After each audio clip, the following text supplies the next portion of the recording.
Court of Appeal and the Fifth District of the State of Florida is now in session.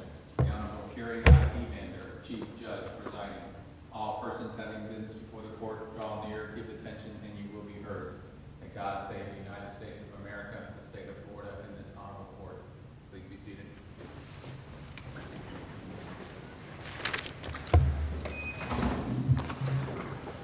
Okay, good morning. We have two cases on the docket today. Both are civil cases. Each side will have 20 minutes for oral argument. The appellant is entitled to divide this time between an opening statement and a rebuttal argument after the opponent has spoken. So if you let me know how much time you want for rebuttal when you come up here, I'll try to help you in that regard. I've already been introduced, but let me introduce the other two members of the panel. Seated to my right and your left is Judge Jamie Grosshands, and seated to my left and your right is Associate Judge from the Ninth Circuit here to help us with our work, and that's Judge Jim Craner, and we thank him for his presence here today. If you have a cell phone, make sure you turn it in the off or silent mode, and we'll go ahead and start with the first case of Props versus Christiana Trust. Yeah, we'll be on the first one, which is BEVERLY Thompson. Okay, you're right. We'll do Thompson first. Thompson versus U.S. Bank.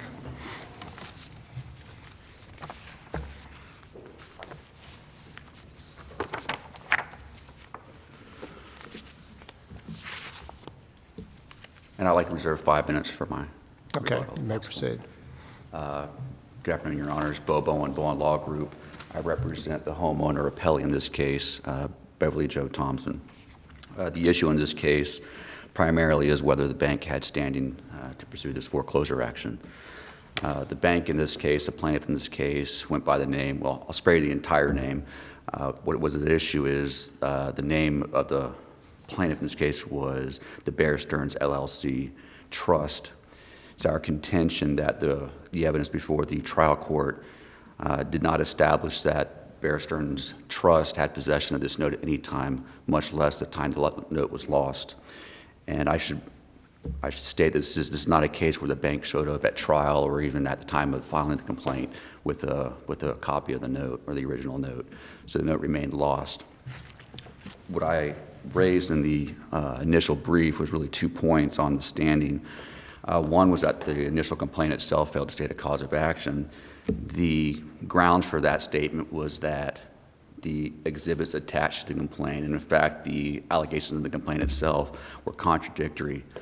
They contradicted any argument that the bank trust had possession of this note. I believe it was paragraph 5 of their complaint stated that after this note was endorsed in blank, that in paragraph 5 it says that the mortgage loan was transferred to Bear Stearns LLC, not Bear Stearns Trust. Those are two separate entities. And to substantiate that, they attached an exhibit to their complaint. That exhibit was an assignment of mortgage. And the assignment of mortgage confirms that the loan was transferred. The mortgage and the note, the assignment says both the mortgage and the note, were transferred to the Bear Stearns LLC. Nothing indicating this was ever transferred or into possession of Bear Stearns Trust. Because that exhibit and that allegation negate the trust standing, because it negates the trust possession of a blank endorsed note. Who's the proper party, the trust or the trustee? I'm sorry? Who's the proper party? Who brings an action on behalf of a trust? Trustee. Okay, and is there any dispute here as to who the trustee was? I'm sorry? Is there any dispute here as to who the trustee was? No, I mean, I don't have a quibble with who the trustee of the trust is. What I have an issue with is, what the appellant has an issue with, is whether or not the trust, who the trustee operates on behalf of, whether the trust ever had possession of this blank endorsed note.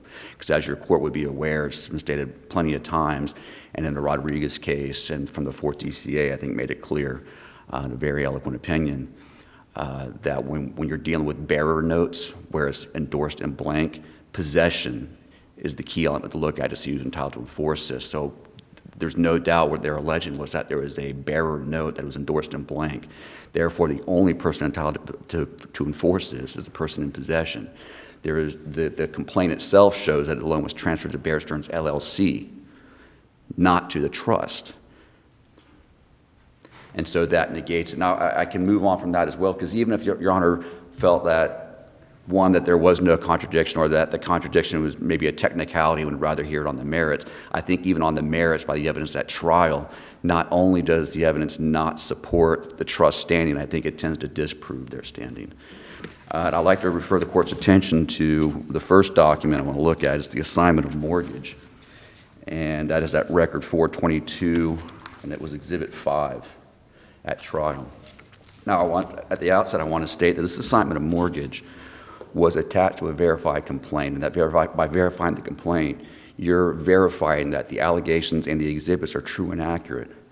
This copy of this mortgage, was later attached to a motion for summary judgment, an affidavit for a motion for summary judgment, verifying the accuracy of the information contained in this assignment of mortgage, and that's at Record 124. Then they introduced it at trial, acknowledging this is the validity of the statements within this assignment of mortgage. Why this is important. This assignment of mortgage, not only does it state that it's assigning the note and mortgage over to Bear Stearns LLC, not the trust, what's important on here is the date. The date of it is in 2008. It's not even executed by the notary until September of 2008. Why that's important? Because pursuant to the trust documents, the PSA, and the bank's own testimony, the closing date for this trust was 2006, December 29, 2006. Their witness testified that the closing date means that's the date by which all mortgage loans must be included within the trust. That's the close-off date. This assignment over to Bear Stearns LLC was 2 years later. As the PSA describes, the way this process works was... Would you agree there's case law that says that the assignment doesn't necessarily reflect the date where the actual transfer of the note or mortgage occurred, that the assignment has a purpose also of putting third persons on notice, and I'm pretty sure there's several cases out there that say that, if assignment is on day 2, that doesn't mean that the person didn't have possession of the note on day 1. I'm aware of some of the case law there, but I want to point the Court to another specific line in this assignment of mortgage.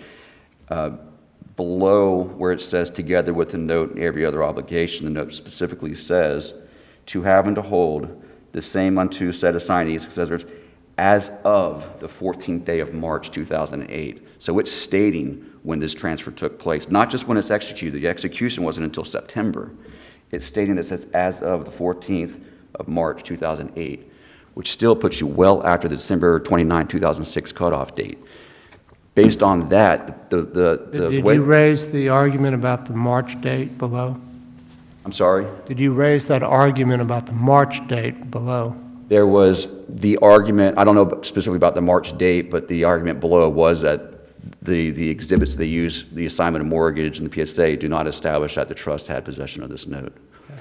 And so this Court's allowed to look at that evidence and see. And I want to keep in mind, and I don't like repeating myself, but I think it bears repeating. They have verified 3 times throughout the course of this litigation that this is true and accurate, that the contents of this assignment are true and accurate. They can't be heard today to say that it's not true and accurate, and if they did, I would assume this Court would have some hard questions about why they introduced it 3 times, verifying the accuracy of the information contained therein. Now, aside from that, I think that disproves their case right there. It shows that that this was transferred well after the cutoff date, so there's no way that Bear Stearns LLC could have then transferred it into the trust.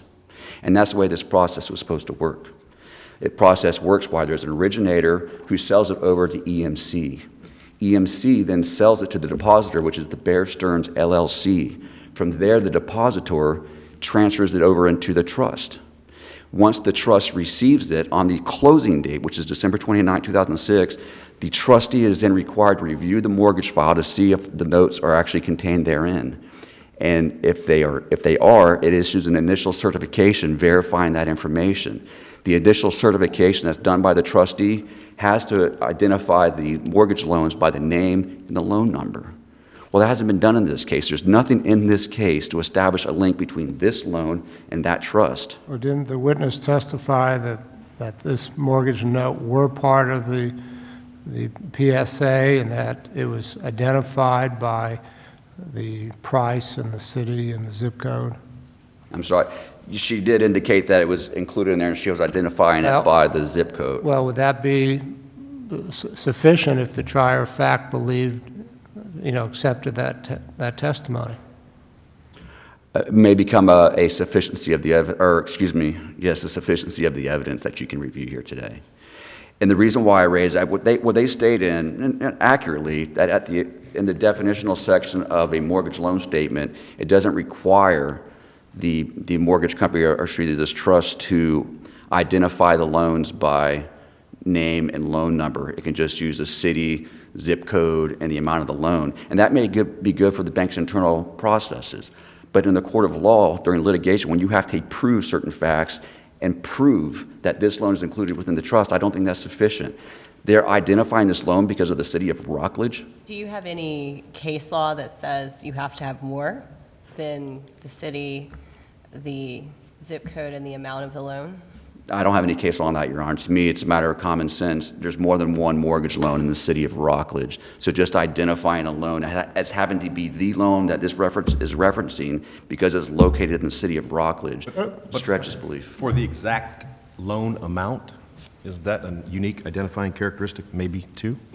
I wouldn't think so, no, Your Honor. Because Down to the penny? You have, getting outside the record, but yes, you can look at any district or any area and see a median household, and there's reasons why they come up with these medians. So there'll be a lot of homes in an area that will sell for about the same amount. But if the witness said there's only one loan that this institution had under this agreement, in this zip code, this city, and this amount, and it's the defendant's, why can't the judge accept that testimony as credible? I mean, the judge might reject it, the judge might choose to reject it, but the judge accepts it.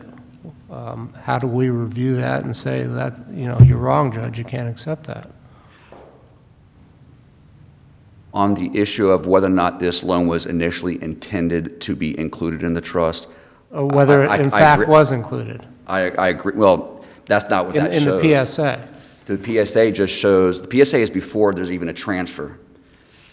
So the PSA can show, and the loan schedule can show what's intended to be included, but as the PSA continues, you have to first go to EMC, who then sends it to Bear Stearns LLC, who then at that point sends it over to the trust, and then after the closing date, the trust then has to go through its file to verify that it actually has the notes that were supposed to be sent over.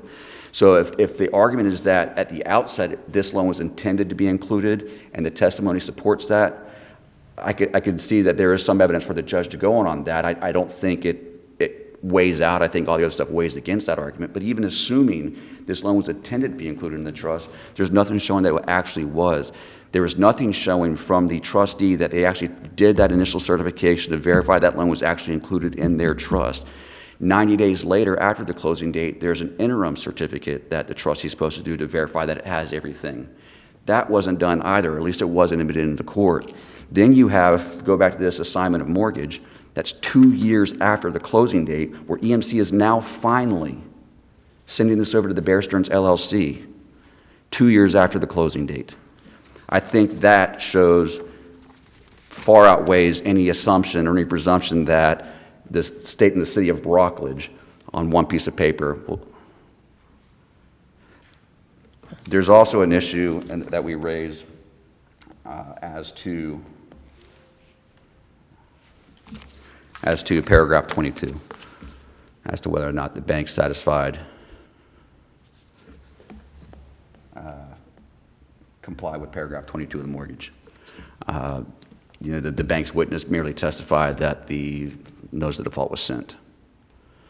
And there's case law from this court and around. There's a case law, it's Martin v. PNC Bank. I believe it's probably cited in my brief. And there's also a Figueroa case where the Martin v. PNC case, there was an affidavit. It was on a motion for summary judgment where the bank's witness in the affidavit stated that the paragraph 22 letter was sent or served. And the court said that's not enough. You have to show that it was either sent by first-class mail or actually delivered, and that's pursuant to paragraph 15 of the mortgage. Is there a presumption if you send a letter to the correct address that it was delivered? A rebuttable presumption? There's a rebuttable presumption. Is there any evidence to contravene the rebuttable presumption in this case? Well, we don't get to that point because the bank first has to make their point before we have to rebut. Well, the bank said that it was mailed, not first class, but it was mailed to the address. My recollection, I'll believe Your Honor if that's what you read. My recollection was all they said was that they sent it, not that they mailed it. And that's where the problem is. By saying you sent it, that doesn't comply with paragraph 15. And keep in mind, the mortgage itself doesn't have a lot of rights for the homeowner. You know, as you would expect, most of them are for the bank because they're giving money for security in a house and they want to be protected. So there are very few rights that are included for a borrower, and that's one of them.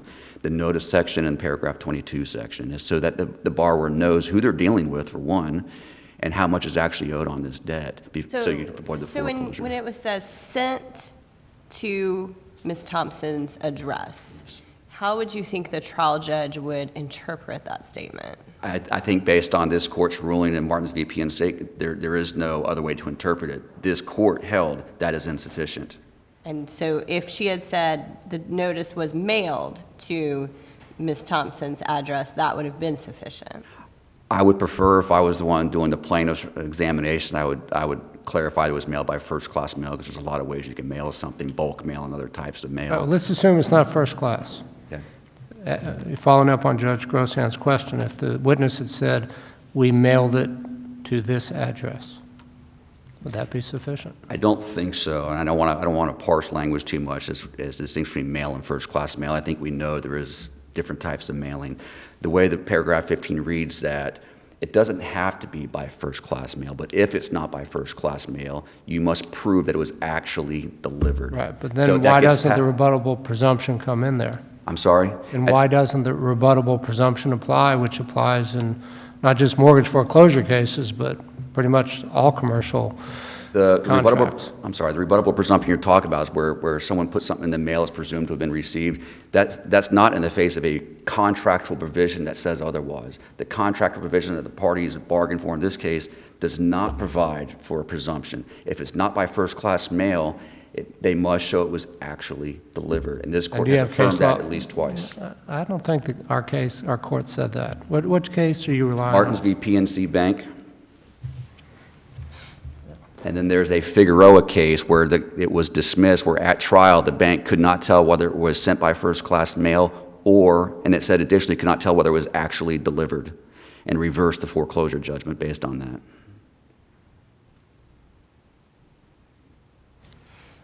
I'm down to 4 minutes. If you have a question for me, otherwise I'll reserve. All right, thank you. Thank you, Your Honor.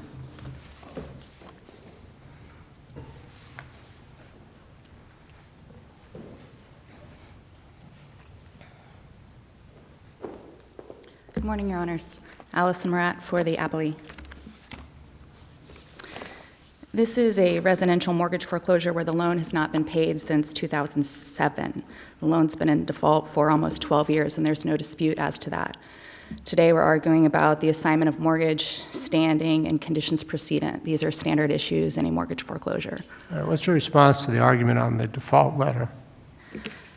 Your Honor, the issue with the default letter is whether the bank proved that notice was given. The witness testified at trial that the letter was sent. The witness also had a letter log from her employer, SPS, that signified to the witness that the letter was sent. I believe that the judge could infer that this meant that the letter was mailed. It is a letter with an address on it to the property address.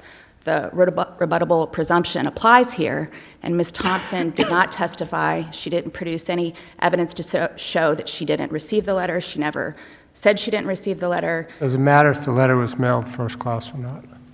Not in this case, Your Honor, because the rebuttable presumption applies. So if the letter was mailed, whether it's mailed some other form of mailing, there's still a presumption of receipt that attaches. And Mrs. Thompson didn't deny receiving the letter. She didn't deny receiving the letter in her answer.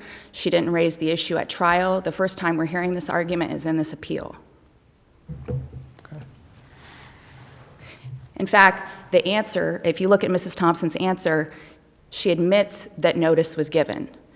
Albeit she says that notice was given at an inappropriate time, she says notice was given. So the bank could reasonably conclude that mailing was not going to be an issue at trial. The answer is framed in such a way as Ms. Thompson was disputing the timing of the letter or the language of the letter. Now, Thompson says in her reply brief, she relies on her general allegations where she said that plaintiff did not serve the requisite notice of default. But what does that mean? There's several different positions that you could take from that. Does that mean that plaintiff didn't serve the right notice of default? Plaintiff sent the wrong letter? Plaintiff Was it argued at trial that notice was not given? No. So you're saying the very first time it came up was on appeal? That's my recollection of the record, Your Honor, yes. Okay. Are there any other issues you'd like me to address with respect to the letter? Go ahead with I think continue I've with your covered my argument. arguments, except for I'd like to address the case law that Mr. Bowen relies upon. The Martins case is distinguishable. In that case, I believe it's Judge Edwards authored that opinion, there were depositions taken of the borrowers in that case where the borrower's receipt was put in question. The borrowers couldn't recall if they received the letter. They received multiple letters. There was a denial of receipt, and it was also framed in the answer. There may have been a counterclaim. I can't remember off the top of my head, but the issue was framed prior to trial to where a receipt was at issue. So that's a different case than here. And here you also have an employee from the entity that actually mailed the letter saying that the letter was sent with a physical document that signified to the witness that the letter was sent. So I think from all of this, the fact finder, the judge, could infer this letter was mailed, and there's no dispute as to that, and there's no testimony from Ms. Thompson that she didn't receive the letter. Also, the Figueroa case, the breach letter or the default letter in that case was never even admitted at trial. So the case is completely different. You don't even have a physical letter in evidence. So that case is not on point. And Thompson also argues that the sufficiency of the evidence can be challenged on appeal if you don't make an objection below, because this was a bench trial. However, this is a little bit different because the rebuttable presumption applies, and also you have the issue of substantial compliance, which is an issue for the fact finder or the judge to work out. Was there substantial compliance here? Did plaintiff present enough evidence to meet its burden and shift the burden to the defendant? Circling back to the first issue regarding the assignment of mortgage and whether the assignment negated the bank's cause of action. As Your Honor mentioned, there's several cases from around Florida that say that the assignment of mortgage is not the true issue in a mortgage foreclosure. There's the Jaffer case, the Knight case, the Gonzalez case, ALS Garvin, all of these cases where the assignment was either belatedly executed or they were confusing or defective. The true issue is really the note. That's the commercial paper. That's the negotiable instrument. In this case, the bank alleged in its complaint that it was entitled to enforce the note. And then it set forth allegations under the lost note statute, 673, I think 3091. The bank then attached a copy of the blank endorsed note to the complaint. That endorsement is dated the same day as the loan originated. The bank also attached a lost note affidavit to its complaint. In that lost note affidavit, it says plaintiff acquired the note in 2006. That's prior in time to the assignment of mortgage. So you have allegations within the complaint that are sufficient to state a cause of action. In the Jaffer case, the court said that plaintiff's allegations in the complaint were sufficient to state a cause of action, even though the note attached to the complaint didn't have an endorsement at all. The note was just made payable to the original lender. There's no endorsement, and the court, I think it was the 4th District, said the allegations of the complaint are still sufficient. These assignments may be a defense to a foreclosure, but they don't negate the cause of action. So the first argument on appeal should be rejected. The second issue, the standing issue, in the initial brief, Ms. Thompson really took issue with whether or not the mortgage loan schedule identified Ms. Thompson's loan. If you read the pooling and servicing agreement, it has a list of identifiers to identify loans: city, state, zip, maturity date, the loan balance. The witness identified the loan through these signifiers. That was enough for the fact finder to infer that this loan was transferred into this trust. Again, the standard of proof is competent substantial evidence. That's relevant evidence that's material, that will support a reasonable inference for the trial judge. It's not clear and convincing evidence. It's not proof beyond a reasonable doubt. This is competent substantial evidence to support standing. On the other side, Ms. Thompson presented no evidence at all. She didn't present any contrary evidence to disprove standing. You have the assignment of mortgage.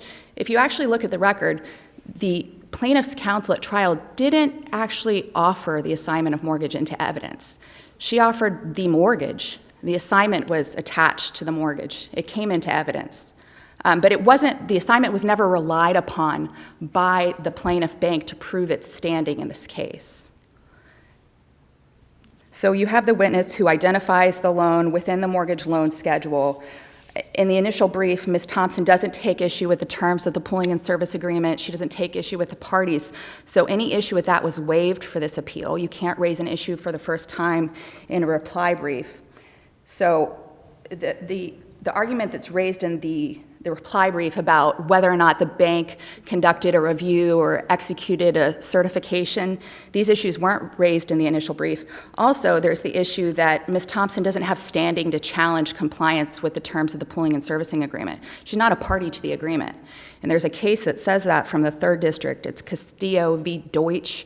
I didn't get a chance to cite it in my briefs because the issue was raised in the reply, but I can file it as supplemental authority. It's a one-paragraph opinion that's directly on point that says a borrower does not have standing to challenge these types of things. And those certification requirements and review requirements take place after the closing date. But otherwise, you have a pooling and servicing agreement where the plaintiff, or I'm sorry, the trustee acknowledges receipt of the note, and that's in section 2.02. And also in section 2.01, it states that the note has been delivered to the trust or the trustee. I don't remember the exact party. I'd also like to address in the reply brief, Thompson brings up the power of attorney. I just want to mention that the power of attorney is not what we're hanging our hat on to prove standing in this case. It's just a piece of the relevant evidence before the court. It supports an agency relationship between U.S. Bank and Chase Bank and SPS. But we have other evidence here. We have a note with a dated, blank, endorsed allonge. We have a lost note affidavit. We have a pooling and servicing agreement and mortgage loan schedule. We have a letter sent by Chase Bank to David Stern's office, sending the note to David Stern. Then the note is lost. We have our plaintiff that filed suit and attaches a copy of the blank endorsed note to the complaint. That copy had to come from its loan records. It came from somewhere. There should be an inference that there was possession of this note. So the power of attorney is just a piece of the puzzle, and it shows agency, but it's not dispositive of our standing. It's just a part of the evidence. And there's other pieces of evidence within the record to show an agency relationship. The fact finder can infer an agency relationship even if the parties were to deny the existence of it. But because you have a witness that shows up from SPS and says, hey, I work for SPS, we're the subservicer, Chase is the master servicer for this plaintiff. I have a payment history here from Chase. I have a payment history from SPS. I have a breach letter that SPS sent that identified the plaintiff in this case. All of these pieces of evidence can show that there was a relationship between these parties, and Chase had possession of this note as late as 2011 when it sent it off to David Stern, who then lost the note at some point in time. So again, considering the competent substantial evidence standard, there's enough here to affirm the final judgment. There's no evidence that was presented by Ms. Thompson to negate standing, and no evidence by Ms. Thompson to show that she didn't receive the breach letter. And we ask that the court affirm the final judgment. If the court has any questions. Questions? All right, thank you. Thank you. All right, Mr. Bowen. You have just under 4 minutes left.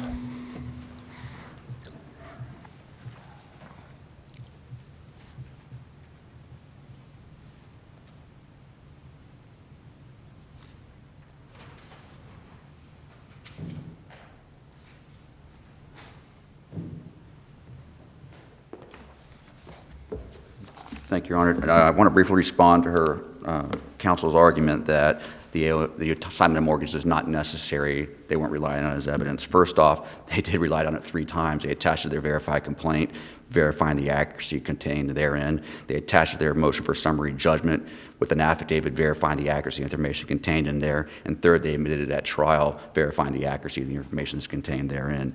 And although it might not be necessary for a bank to introduce an assignment of mortgage to prove their standing, where they do introduce it and it disproves their case, it is absolutely relevant. The assignment of mortgage that they introduce, and I know I'm repeating myself, but they verified the accuracy of, says that EMC did not transfer this note or mortgage to the Bear Stearns LLC until as of the 14th day of March 2008. That is a year and 4 months after the closing date of this loan. There is no way it could have been included in this trust.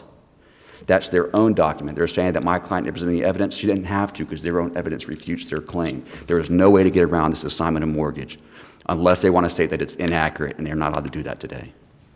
That disproves their standing.